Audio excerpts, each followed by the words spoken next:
وہ کسی چیز کو مسئلہ نہیں بناتے تھے اور ہمیشہ میری بات سمجھنے کی کوشش کرتے تھے۔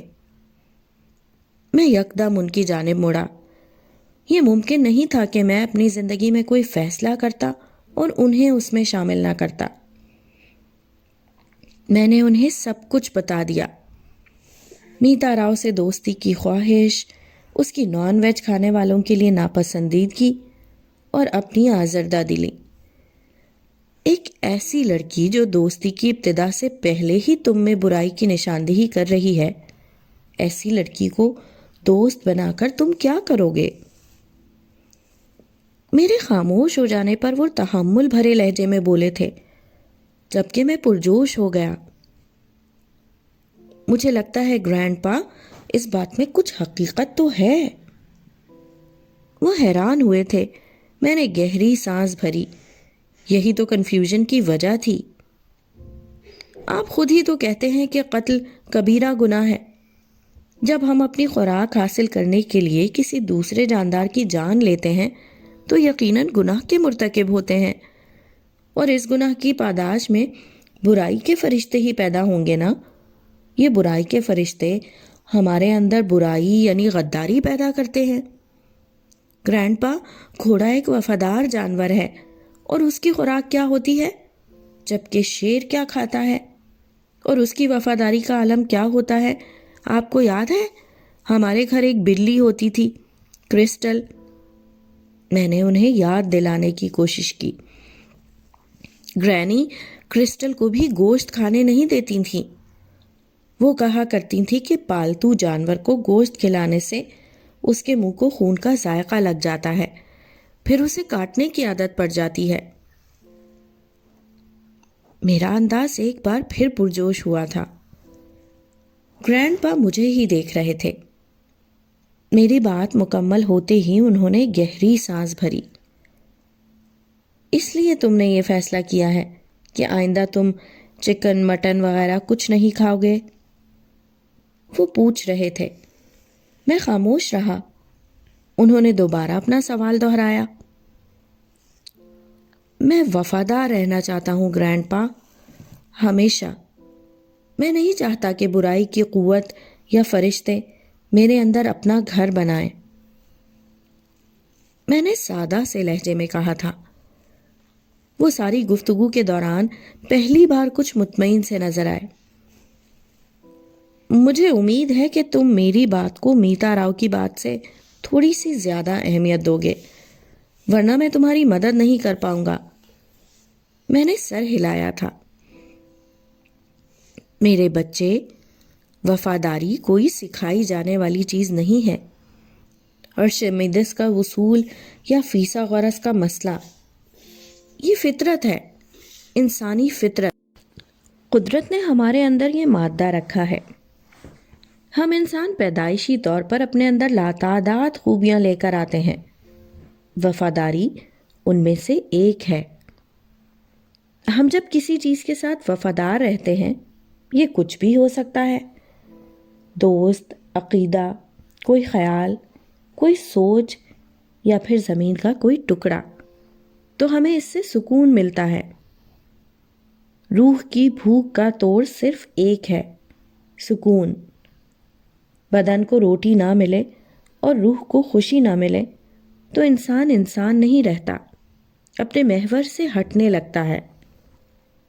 گھوڑا وفادار ہے کیونکہ بنانے والے نے یہ عنصر اس کی فطرت میں رکھ دیا ہے، جبکہ شیر کی فطرت میں یہ نہیں ہے۔ یہ جانور ہم سے وفادار نہیں ہیں، بلکہ اپنی فطرت سے وفادار ہیں۔ یہ اس عنصر سے وفادار ہیں جو خدا نے ان کی طبیعتوں میں رکھی ہے۔ اسی لیے وفاداری یہ ہے کہ ہم اپنی فطرت سے مخلص ہو جائیں تاکہ روح کی بھوک مٹتی رہے، اسے سکون و اطمینان ملتا رہے اور انسانیت اپنے محور سے نہ ہٹے۔ گرینڈ پا، آپ میری بات… میں ان کی بات کاٹ کر کچھ کہنا چاہتا تھا کہ انہوں نے میرے ہونٹوں پر انگلی رکھ کے مجھے خاموش رہنے کا اشارہ کیا۔ قدرت نے انسان کو، تمہیں، مجھے، ہم سب کو بہت محبت سے تخلیق کیا ہے۔ اور جسے محبت سے تخلیق کیا جاتا ہے نا، اس کی فطرت میں بھی صرف محبت رکھی جاتی ہے۔ خدا کبھی انسانوں سے یہ توقع نہیں کرتا کہ وہ برائی میں ملوث رہیں۔ اس لیے یہ بات یاد رکھو کہ برائی انسان کی فطرت نہیں ہے۔ خدا ہر بچے کی فطرت کو نیکی کی مٹی سے گوندھ کر تخلیق کرتا ہے۔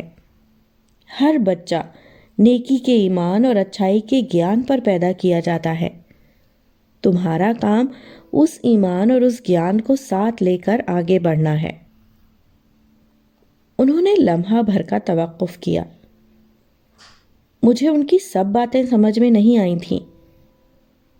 انسان کا اپنی ذات کے ساتھ اخلاص ہی اس کی سب سے بڑی وفاداری ہے۔ انہوں نے جھک کر زمین سے کچھ اٹھایا تھا۔ چند لمحوں بعد میں نے انہیں زمین پر کچھ بناتے دیکھا۔ انہوں نے شاید کوئی نوکیلا کنکر اٹھایا تھا جس کی مدد سے وہ زمین پر کچھ بنا رہے تھے۔ اگلے لمحے وہ اپنا کام مکمل کر چکے تھے۔ زمین پر ایک بڑا سا دائرہ نرم مٹی کے قلب میں کھدا ہوا صاف نظر آ رہا تھا۔ یہ دنیا ہے، تمہاری دنیا۔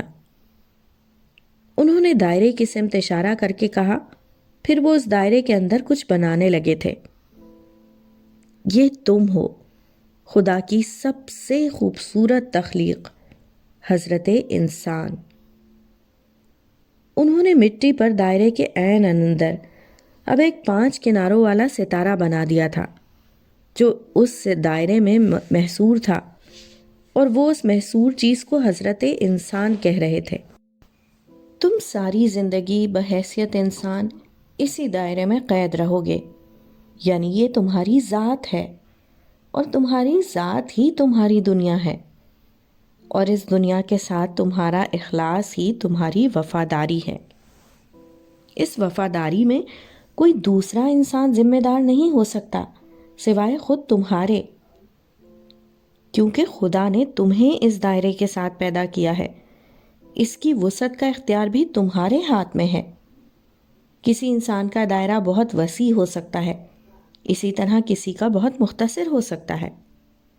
اس دائرے میں کون کون ہوگا، اس کا فیصلہ بھی انسان خود کرتا ہے۔ اس کے لیے اس کی خوبیاں، خامیاں، اس کی قوت فیصلہ، ہر چیز ذمہ دار ہوتی ہے۔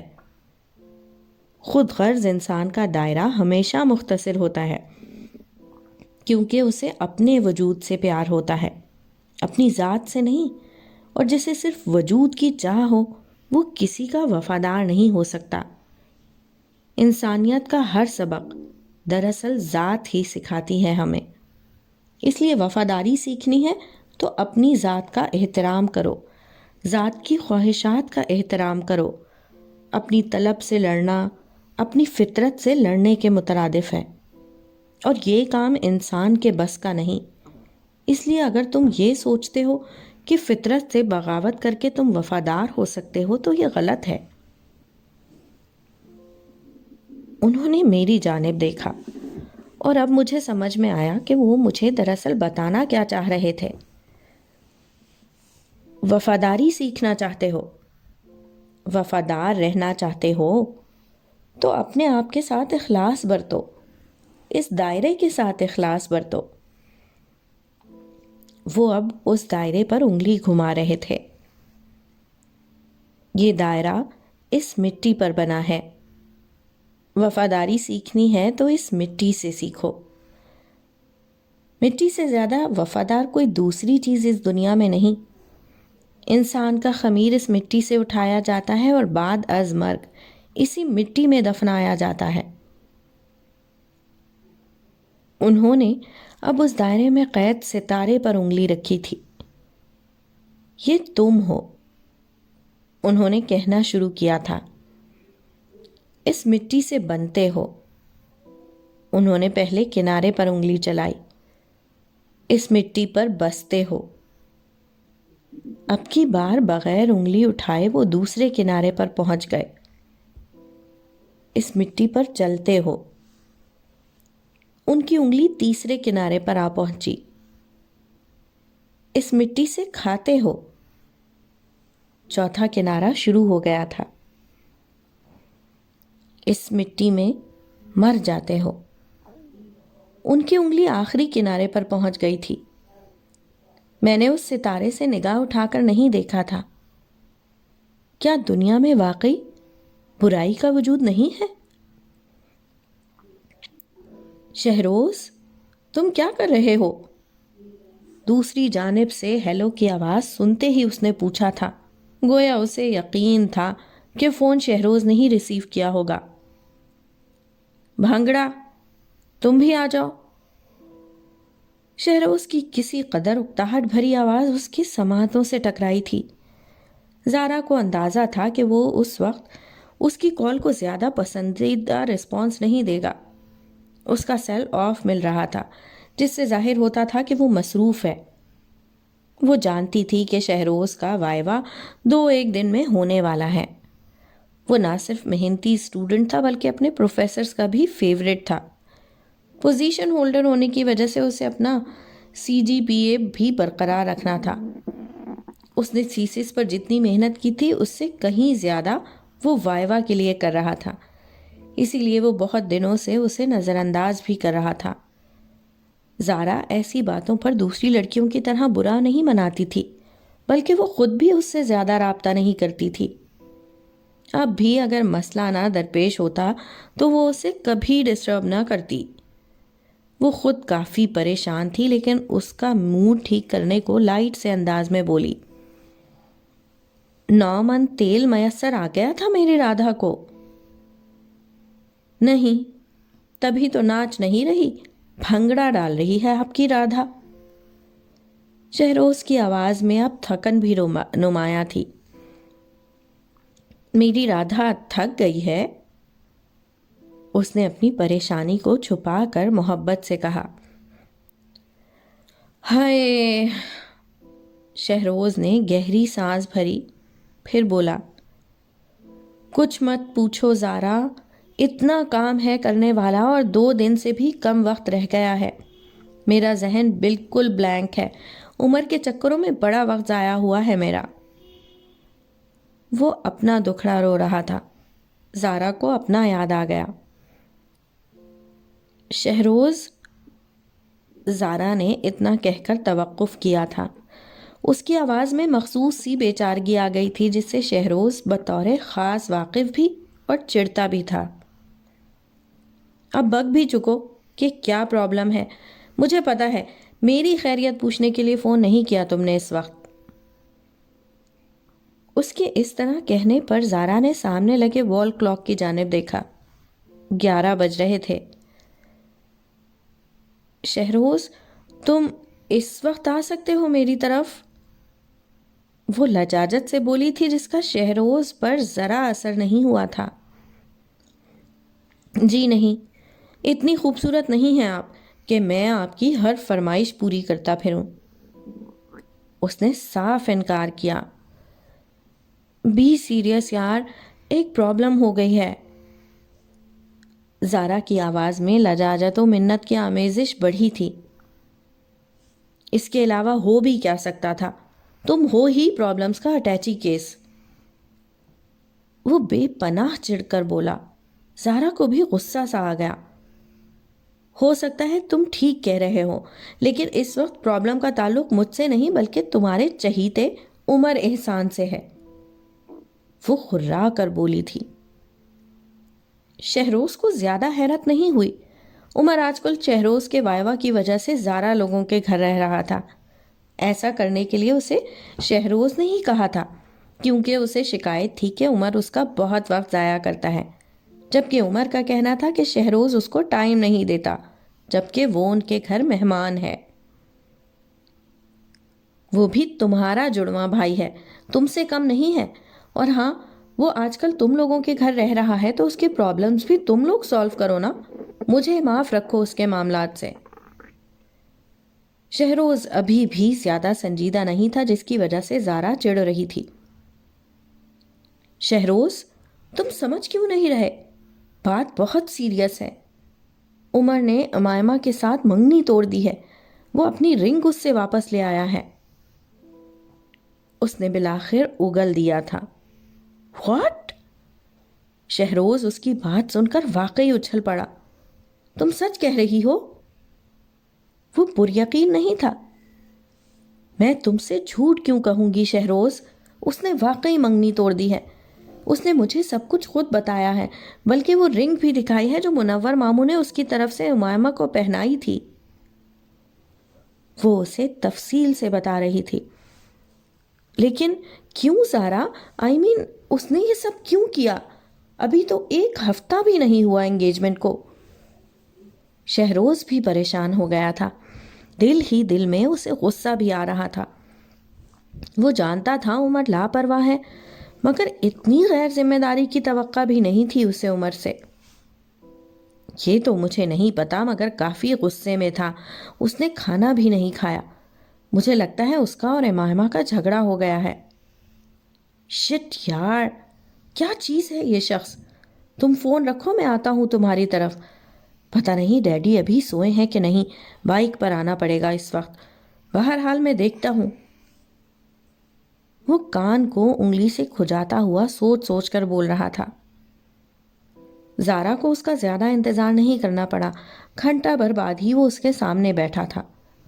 پھپھا جی سو چکے تھے، جبکہ پھپھو کا آپریشن ڈے تھا۔ وہ ابھی تک ہاسپٹل سے نہیں لوٹی تھیں۔ شہروز لاؤنج میں ہی بیٹھ گیا تھا۔ عمر کا قیام گیسٹ ہاؤس یا انیکسی میں نہیں ہوتا تھا، بلکہ وہ اوپر والے پورشن کے بیڈ روم میں رہ رہا تھا۔ وہ سو چکا تھا یا جاگ رہا تھا، اس کی خبر ان دونوں کو نیچے بیٹھے نہیں ہو سکتی تھی۔ مجھے زیادہ تفصیل سے نہیں پتا شہروز، وہ کہیں باہر گیا ہوا تھا جب میں ہاسپٹل سے واپس آئی۔ ڈنر کے وقت پاپا نے مجھے کہا تھا کہ فون کر کے اس کو پوچھوں کہ وہ کہاں ہے، تبھی اس کا SMS آ گیا۔ وہ ڈنر نہیں کرنا چاہتا تھا۔ اس کے بعد وہ 1 گھنٹے بعد واپس آیا تو اس کا موڈ آف تھا۔ میں نے سرسری سا پوچھا تو وہ پھٹ پڑا۔ زارا اتنا بتا کر چپ ہو گئی۔ اس نے کیا کہا؟ شہروز کے لہجے میں نہیں، انداز میں بھی اکتاہٹ تھی۔ وہ کہتا ہے وہ یہ شادی نہیں کرنا چاہتا۔ اس سے نہ صرف غلطی ہوئی ہے بلکہ ناشکری بھی، کہ اس نے اچھی اچھی لڑکیوں کو چھوڑ کر ایک ایب نارمل لڑکی کو لائف پارٹنر کے طور پر پسند کیا۔ زارا اس کے ساتھ والے صوفے پر بیٹھی انگلیاں چٹکاتے ہوئے بتا رہی تھی۔ شہروز کی نگاہ اس کی انگلیوں پر ہی تھی، مگر وہ ہمیشہ کی طرح اس کی اس حرکت پر اسے ٹوک نہیں سکا تھا۔ وہ مسلسل کچھ سوچنے میں مگن تھا۔ عمر کی انگیجمنٹ والی تقریب کے بعد اس کی اس سے زیادہ بات نہیں ہوئی تھی، اور اب اس کی اس دوست نما کزن نے کیا حرکت کی تھی، اس سے وہ بالکل انجان تھا۔ لیکن پریشانی بھی بے حد تھی۔ منگنی سے لے کر رشتہ بھیجنے تک وہ ہر کام میں پیش رہا تھا۔ عمر اس کا کزن تھا تو امائمہ اس کی کلاس فیلو اور فرینڈ تھی۔ منگنی کے بعد اور پہلے بھی سارا سلسلہ شروع ہونے تک وہ 3-4 بار امائمہ سے ملا تھا۔ وہ اسے بہت خوش تو دکھائی نہیں دی تھی، مگر مطمئن ضرور تھی کہ رشتہ یقیناً اس کی رضامندی سے طے پایا تھا۔ اب کیا ہوا ہے اس احمق کو؟ مجھے تو ذلیل کر کے رکھ دیا ہے اس نے۔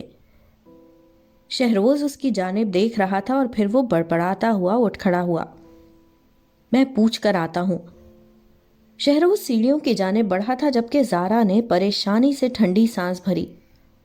وہ جانتی تھی اب دونوں کا جھگڑا ہو جائے گا۔ پاپا سو رہے ہیں۔ سیڑھیاں چڑھتے شہروز کو اس نے بتانا ضروری سمجھا، مبادا وہ دونوں اتنا ہنگامہ کریں کہ پاپا اٹھ جائیں اور اس پر غصے کا اظہار کریں۔ شہروز کے روم میں چلے جانے کے بعد وہ کچھ دیر لاؤنج میں ہی ٹہلتی رہی، پھر اس سے صبر نہیں ہوا تھا اور وہ بھی دبے قدموں اوپر چلی آئی۔ اس میں میری کیا غلطی ہے شہروز؟ تم لوگوں کو مجھے پہلے ہی انفارم کر دینا چاہیے تھا کہ محترمہ امائمہ آفاق ذہنی مریضہ ہیں۔ وہ شاید شہروز کے استفسار پر بتا رہا تھا۔ انتہائی پرسکون لہجے میں ادا کیا گیا یہ جملہ آخری سیڑھی پر اس کے کانوں میں پڑا تھا۔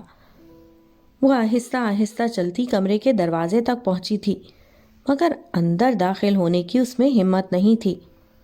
اسے اندازہ تھا کہ ان دونوں کے درمیان شاید شدید نوعیت کا جھگڑا ہونے والا ہے۔ ادھ کھلے دروازے سے کمرے کے بیچوں بیچ کھڑا شہروز جارحانہ تیور لیے صاف نظر آ رہا تھا۔ زارا نے ذرا سا آگے ہو کر عمر کو دیکھنے کی کوشش کی۔ وہ صوفہ کم بیڈ پر آڑا ترچھا لیٹا، گردن میں ہیڈ فون لٹکائے بظاہر ٹی وی میں مگن دکھائی دیتا تھا۔ ذہنی مریضہ وہ نہیں تم ہو، اور غلطی بھی واقعی تمہاری نہیں میری ہے۔ میں الو کا پٹھا ہوں جو تم جیسے ٹھیٹ انسان کے پرسنل افیئرز میں بلا وجہ دلچسپی لیتا ہوں۔ شہروز غرا کر بولا تھا۔ تم چڑ کیوں رہے ہو؟ میں تمہیں تمہاری غلطی سدھارنے کا موقع دے تو رہا ہوں۔ عمر کا انداز پہلے سے بھی زیادہ تپانے والا تھا۔ اب کی بار زارا نے بھی اکتا کر اس کی جانب دیکھا۔ عمر کی غیر سنجیدگی اسے اس وقت ذرا بھی نہیں بھا رہی تھی۔ آپ کو اتنی زحمت اٹھانے کی ضرورت نہیں ہے۔ آپ فقط اتنا بتا دیجئے کہ اب آپ کون سا گل کھلا کر آئے ہیں کہ آپ کی رنگ واپس کر دی گئی ہے۔ ایک ایک لفظ پر زور دیتے شہروز کا بس نہیں چل رہا تھا کہ اسے کچا چبا جائے۔ مجھے میری رنگ واپس نہیں کی گئی، میں اس کو خود واپس لے کر آ رہا ہوں۔ جب وہ لیڈی ڈیانا مجھ سے کوئی رشتہ وابستہ نہیں رکھنا چاہتی تو میں اتنی قیمتی رنگ اس کو کیوں دوں؟ میں اپنی رنگ خود واپس لے آیا۔ وہ ناک چڑھا کر خود کو وضاحت دے رہا تھا۔ اس کی بات پر شہروز اور زارا دونوں حیران ہوئے۔ زارا تو کمرے میں داخل ہو کر شہروز کے ساتھ آن کھڑی ہوئی، حالانکہ اس نے فیصلہ کیا تھا کہ وہ کمرے کے باہر سے ہی ان کی باتیں سنتی رہے گی۔ وہ تم سے کوئی رشتہ وابستہ نہ رکھنا چاہتی تو پھر یہ رنگ پہنتی ہی کیوں؟ یہ بات تمہاری عقل میں نہیں آئی؟ شہروز نے سوالیہ نظروں سے دیکھتے ہوئے زارا کو پوچھا تھا۔ اس کا انداز نہیں بدلا تھا، مگر لفظوں کا انتخاب کرتے ہوئے اس نے تحمل کا مظاہرہ کیا تھا۔ زارا، تم ہی اس کو بتاؤ کہ ایسا کچھ نہیں ہے یار۔ وہ واقعی بہت پریشان ہو گیا تھا۔ زارا عمر کے ساتھ آ کر بیٹھ گئی۔ وہ بھی اصل معاملے سے لا علم تھی۔ تمہیں کیا ہو گیا ہے عمر؟ تم واقعی غلط سوچ رہے ہو۔ میں نے کتنی بار امائمہ سے بات کی ہے۔ تم اگر اسے ناپسند ہوتے تو وہ فوراً اظہار کر دیتی۔ اتنی بھی دبو ٹائپ لڑکی نہیں ہے وہ۔ زارا نے بونگے پن سے بڑی بہن کی طرح اسے سمجھانے کی کوشش کی۔ میں اور ناپسند؟ عمر اپنی جگہ سے اٹھ کر بیٹھ گیا تھا۔ میں اسے ناپسند کیسے ہو سکتا ہوں زارا ڈیئر؟ اتنے اچھے لڑکے کے بارے میں اس نے خواب میں بھی نہیں سوچا ہوگا۔ یہ اس کی بڑی خوش قسمتی تھی کہ میں نے اسے اپنے لیے پسند کیا، لیکن اسے اپنی بدقسمتی زیادہ عزیز ہے۔ اب میں کیا کر سکتا ہوں؟ I can't help۔ کندھے اچکاتے ہوئے وہ فخریہ لہجے میں بولا تھا۔ شہروز کے ماتھے کی رگیں مزید تن گئیں۔ کتنے خبیث انسان ہو تم! پتہ نہیں کیا سمجھتے ہو تم اپنے آپ کو؟ اوقات کیا ہے تمہاری اس کے آگے؟ شہروز کا لہجہ اتنا سخت ہو گیا تھا کہ زارا بھی پریشان ہو کر اس کا چہرہ دیکھنے لگی۔ شہروز پلیز اس طرح سے بات مت کرو عمر سے، وہ لجاجت بھرے لہجے میں بولی تھی۔ مجھے لگتا ہے ان دونوں کے درمیان کچھ مس انڈرسٹینڈنگ ہو گئی ہے۔ میں اپنے آپ کو کیا سمجھتا ہوں، مجھے وضاحت دینے کی ضرورت نہیں ہے۔ میں ایسا ہی ہوں شہروز، اب سے نہیں بہت پہلے سے، اور میں ایسا ہی رہوں گا مرتے دم تک۔ میں کبھی اس سانچے میں نہیں ڈھل سکتا جو تم میرے لیے تیار کرتے ہو، حالانکہ میں ایسا کرنا ہی نہیں چاہتا۔ میں جیسا بھی ہوں بہت اچھا ہوں، اور ہاں، میں صرف اپنے پیرنٹس کے آگے جواب دہ ہوں۔ مجھ سے بلا وجہ آرگیو کرنے کا حق میں کسی کو نہیں دیتا۔ عمر کا لہجہ بے حد سرد ہو گیا تھا اور چہرے کے تاثرات بالکل سرد ہو گئے تھے۔ زارا نے ان دونوں کو پہلے کبھی اتنے غصے میں نہیں دیکھا تھا۔ وہ ان دونوں کے درمیان ثالث کا کردار ادا کرتی تھی، لیکن عینی شاہد بننے کا یہ پہلا موقع تھا۔ تم دونوں ایک دوسرے کے ساتھ جھگڑا کیوں کر رہے ہو؟ ٹیمپر لوز مت کرو، وہ منمنا کر بولی تھی۔ وہ دونوں میں سے کسی ایک کو بھی قائل نہیں کر سکتی تھی۔ تم نے سنا ابھی مسٹر عمر نے کیا فرمایا؟ بہتر ہے ہم خاموش رہیں۔ شہروز کو یقیناً بہت برا لگا تھا۔ یار پلیز تم تو اس طرح مت کہو، تم تو جانتے ہو عمر بہت جذباتی ہے۔ زارا کا اتنا کہنا ہی قیامت ہو گیا۔ ہاں، عمر جذباتی ہے، اسٹوبٹ ہے، ڈفر ہے، سب تھانوں میں اسی کمبخت کی تصویریں لگی ہوئی ہیں۔ اوکے، ایسے تو ایسے ہی صحیح۔ جس کو مجھ سے بات نہیں کرنی وہ مت کرے، میں اپنے آپ سے بہت خوش ہوں، انڈرسٹینڈ؟ وہ نتنے پھلا پھلا کر کہہ رہا تھا۔ زارا اٹھو یہاں سے، آؤ چلیں۔ شہروز نے آگے بڑھ کر یک دم زارا کا بازو پکڑا تھا۔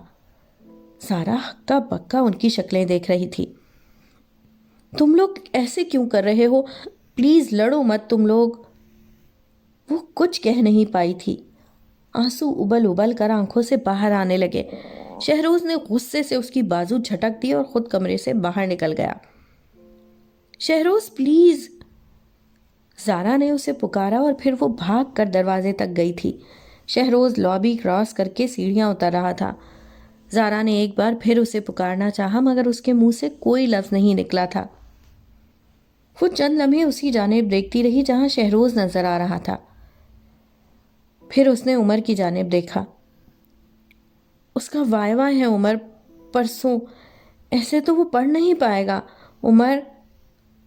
وہ بیچاری بہت پریشان ہو گئی تھی۔ عمر نے تھک کر سر جھکا لیا۔ وہ نادم لگ رہا تھا یا شاید زارا کو وہم ہوا تھا۔ عمر کا مزاج نہ جانے ایسا کیوں تھا۔ تمہیں سارا وقت کلاس روم میں بیٹھا رہنا اچھا لگتا ہے؟ سلیمان نے اس کے ساتھ والے ڈیسک پر بیٹھتے ہوئے ناک چڑھا کر سوال کیا تھا۔ بریک کی وجہ سے کلاس کے زیادہ تر بچے باہر گراؤنڈ میں تھے۔ سلیمان 7ویں کلاس کے فائنل ٹرم سے کچھ روز قبل ان کی کلاس میں داخل ہوا تھا۔ وہ بہت ہنسمکھ اور تیز ترار بچہ تھا۔ چند ہی دنوں میں اس کی تقریباً سب بچوں سے اچھی دوستی ہو گئی تھی۔ 8ویں کلاس میں پروموٹ ہونے کے بعد تو سلیمان حیدر پہلے سے زیادہ ہر دل عزیز ہو گیا تھا۔ نیو ایڈمیشن ہونے کے باوجود اس نے 3rd پوزیشن لے کر سب ٹیچرز کے دل جیت لیے تھے، اور یہی سلیمان حیدر اب اس کے ساتھ بیٹھا پوچھ رہا تھا۔ میں بریک میں بھی کلاس روم میں بیٹھا رہتا ہوں، وہ سادہ سے لہجے میں بولا۔ کیوں؟ سلیمان حیدر نے ایک اور سوال کیا۔ اب کی بار وہ عجب سے انداز میں مسکرایا۔ میں باہر جا کر کیا کروں گا؟ اس نے سابقہ انداز میں کہا۔ اس کے بیگ پر اس کا لنچ باکس کھلا پڑا تھا جس میں 2 سینڈوچز تھے، جبکہ اس کی گود میں کیمسٹری کی کتاب رکھی تھی۔ بریک کے فوراً بعد کیمسٹری کا پیریڈ تھا۔ تم یہاں بیٹھ کر کیا کر رہے ہو؟ کچھ بھی نہیں، کلاس روم سے باہر جا کر بھی تم بغیر ڈسٹرب ہوئے یہی کام کر سکتے ہو۔ سلیمان نے اس کے لنچ باکس سے ایک سینڈوچ اٹھا کر اطمینان بھرے لہجے میں کہا تھا۔ میں روزانہ کلاس روم میں ہی لنچ کرتا ہوں۔ وہ اس کی بے تکلفی کا برا مانے بغیر بولا تھا۔ تم پہلے مجھے یہ بتاؤ کہ کیا تم واقعی روزانہ لنچ کرتے ہو؟ وہ اس کی بات سمجھ نہیں پایا۔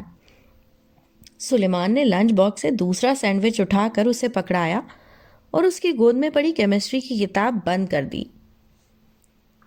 تمہاری صحت دیکھ کر نہیں لگتا کہ تم روزانہ لنچ کرتے ہوگے۔ وہ سلیمان کی بات پر جھیپی ہوئی ہنسی ہنسا تھا۔ میں شروع سے ہی دبلا ہوں، مجھے بھوک نہیں لگتی۔ اس نے ایک گھسی پٹی توجیہ دی تھی۔ سلیمان آدھا سینڈوچ کھا چکا تھا جبکہ اس نے ابھی پہلا لقمہ بھی نہیں لیا تھا۔ تم اگر اسی طرح کتاب گود میں رکھ کر لنچ کرو گے تو تمہیں کبھی بھوک نہیں لگے گی۔ میں اس طرح کبھی نہیں کرتا۔ لنچ کے وقت میں بھول جاتا ہوں کہ کون سا سبق یاد کرنا ہے یا کون سا ٹیسٹ دینا ہے۔ مجھے صرف اتنا یاد رہتا ہے کہ میری امی نے مجھے اتنے مزے کا لنچ بنا کر دیا ہے اور مجھے بریک میں بس لنچ کرنا ہے تو مجھے خود بخود بھوک لگنے لگتی ہے۔ اور سچی بات بتاؤں، کبھی کبھی مجھے بریک سے بھی پہلے بھوک لگنا شروع ہو جاتی ہے۔ سلیمان سینڈوچ کھاتے ہوئے اسے بتا رہا تھا۔ اس کے اس طرح کہنے پر اس نے بھی سینڈوچ کھانا شروع کر دیا۔ تمہاری امی نے بہت مزے کا سینڈوچ بنایا ہے، میں نے تمہارا لنچ شیئر کیا ہے اور اب تم میرا لنچ شیئر کرو گے، لیکن یہاں کلاس روم میں نہیں، آؤ باہر چلتے ہیں۔ سلیمان نے اسے آفر دی تھی۔ باہر گراؤنڈ میں جانے کے خیال سے اسے لمحہ بھر کے لیے ہچکچاہٹ محسوس ہوئی، لیکن سلیمان کا انداز اتنا دوستانہ تھا کہ وہ انکار نہیں کر سکا اور کتاب بیگ کے اوپر رکھ کر باہر آ گیا۔ کلاس رومز کے آگے بنے برآمدے کے کراس کر کے وہ گراؤنڈ میں آ گئے۔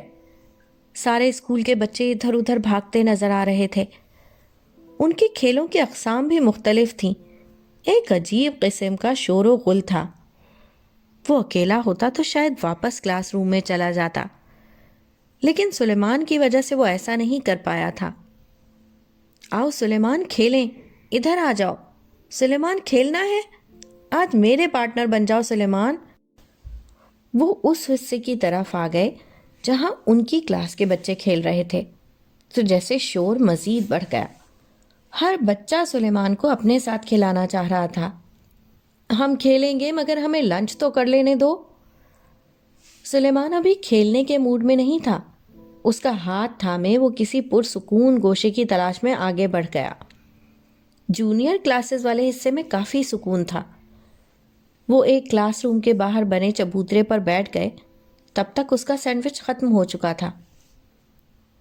تمہارا فیوریٹ گیم کون سا ہے؟ سلیمان نے اپنا لنچ باکس کھول کر اس کے سامنے رکھتے ہوئے پوچھا تھا۔ کوئی بھی نہیں، گیم کے لیے تو ٹائم ہی نہیں بچتا، پڑھائی اتنی ٹف ہے، اس نے سر جھکا کر کہا تھا۔ اسے یقین تھا باقی کلاس فیلوز کی طرح اب سلیمان بھی اس کی اس بات کو مذاق کا نشانہ بنائے گا، لیکن اسے حیرت ہوئی جب سلیمان نے اس کی اس بات سے اتفاق کیا تھا۔ تم ٹھیک کہہ رہے ہو۔ وہ حیرانی سے سلیمان کے چہرے کی طرف دیکھنے لگا۔ وہ اس کا مذاق تو نہیں اڑا رہا تھا، لیکن سلیمان کے چہرے پر سنجیدگی تھی۔ وہ اپنے لنچ باکس میں پڑے پراٹھے کی تہیں کھول رہا تھا۔ تم واقعی ٹھیک کہہ رہے ہو، پڑھائی تو بے حد ٹف ہو گئی ہے۔ ابھی تو ہم نے بڑی کلاسز میں جانا ہے، تب تو شاید ہمیں منہ دھونے کا وقت بھی نہ ملے۔ ابھی ہم اتنی مشکل سے وقت نکالتے ہیں، حالانکہ ابھی ہم 7th کلاس میں ہیں۔ 9th 10th میں ہمارا کیا بنے گا؟ اس نے پراٹھا کھول کر اس کے سامنے بچھا دیا تھا اور ایک نوالا توڑ کر منہ میں رکھا تھا۔ میرے ابو کہتے ہیں اس میں زیادہ قصور ہمارا ہے۔ اللہ تعالیٰ نے انسان کو ایک کام کرنے کے لیے پیدا نہیں کیا، وہ چاہتا ہے کہ اس کے بنائے انسان سب کاموں میں حصہ لیں۔ وہ پڑھائی کریں، کھیلیں کودیں، امی ابو کا ہاتھ بٹائیں، دوستوں سے ملیں جلیں اور چھوٹے بہن بھائیوں کا خیال بھی رکھیں۔ میرے ابو کہتے ہیں اللہ میاں نے انسان کی مشینری اس طرح کی بنائی ہے کہ وہ یہ سب کام کر سکتا ہے۔ ابو یہ بھی کہتے ہیں کہ اگر کوئی اس طرح نہیں کر پاتا تو یہ اسی کا قصور ہوتا ہے۔ سلیمان نے بات کرتے ہوئے اسے اشارے سے پراٹھے کی جانب راغب کیا تھا۔ وہ پراٹھا کھاتے ہوئے اس کے ابو کی بات پر غور کرنے لگا۔ اس کے ابو سلیمان کے ابو کی طرح کی باتیں نہیں کرتے تھے۔ انسان کو اس طرح بنایا گیا ہے کہ وہ 2 3 کام اکٹھے کر سکتا ہے۔ میں تمہیں اپنی روٹین کے متعلق بتاتا ہوں۔ جب میں صبح سو کر اٹھتا ہوں تو مجھے جاگنگ کے لیے لے جاتے ہیں، سلیمان نے بتانا شروع کیا تھا۔ اس نے پراٹھے کا نوالا منہ میں رکھ کر ایک بار پھر حیرانی سے اسے دیکھا۔ اس کے ابو ایسے نہیں کرتے تھے۔ وہ صبح اسے جگاتے ہی رات کو یاد کروایا گیا سبق سننا شروع کر دیتے تھے۔ ناشتہ کر کے میں اسکول آ جاتا ہوں، لیکن بریک میں کچھ نہ کچھ ضرور کھیلتا ہوں۔ میں اگر ایسا نہ کروں تو مجھے سبق یاد نہیں رہتا۔ پھر بریک کے بعد والے پیریڈز میں مجھے یہی ڈر رہتا ہے کہ ٹیچر سے مجھے ڈانٹ نہ پڑے۔ سلیمان مزید حیران کر رہا تھا۔ سلیمان کو بریک میں نہ کھیلنے کی وجہ سے خدشہ لاحق ہو جاتا تھا کہ کہیں اسے سبق نہ بھول جائے اور ٹیچر سے اسے ڈانٹ نہ پڑے۔ گھر جا کر میں کچھ آرام کرتا ہوں، پھر پڑھنے بیٹھ جاتا ہوں۔ جب میں پڑھنا شروع کرتا ہوں تو میں ہر بات بھول جاتا ہوں، بالکل اسی طرح جس طرح میں کھیل کے دوران ہر بات بھول جاتا ہوں۔